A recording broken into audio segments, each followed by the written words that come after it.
અમાસ આજનો છઠ્ઠો દિવસ અને અધ્યાય છઠ્ઠો।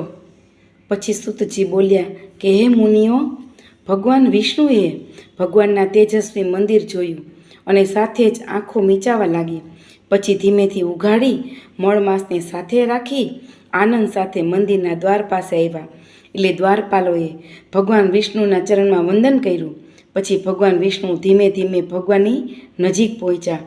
ત્યાં ભગવાન શ્રી કૃષ્ણ ગોપીઓના ટોળા વચ્ચે આવેલા સિંહાસન પર બિરાજમાન હતા।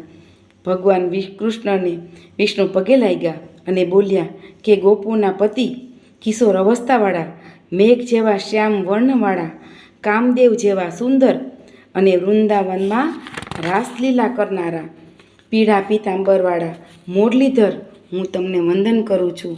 એમ કહી ભગવાન વિષ્ણુ સિંહાસન પર બિરાજ્યા। પછી વિષ્ણુએ મળમાસને ભગવાન કૃષ્ણને પગે લગાડ્યો।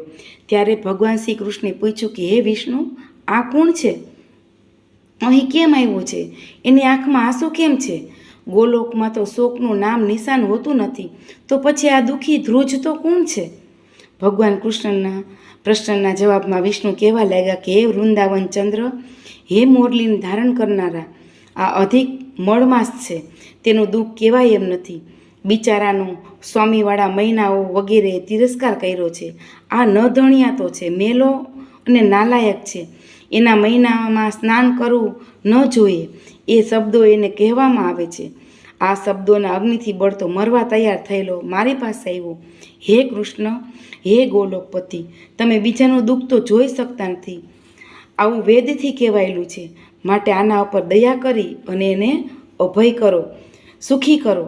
તમારા ચરણ કમળને પામનાર ક્યારે પણ દુઃખી હોઈ શકે નહીં, મારી ખાતર પણ તમારે આના પર દયા કરવી જોઈએ, માટે દયા કરી અને મારું અહીં આવું સફળ કરો।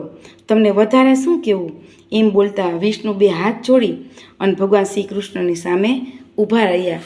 ઇતિ શ્રી બ્રહ્મનારાધ્યા પુરાણમાં વિષ્ણુ વિજ્ઞપ્તિ નામનો છઠ્ઠો અધ્યાય સંપૂર્ણમ। બોલો કૃષ્ણ કનૈયા લાલ કી જય, પુરુષોત્તમ ભગવાન કી જય, કાઠા ગોરમાની જય।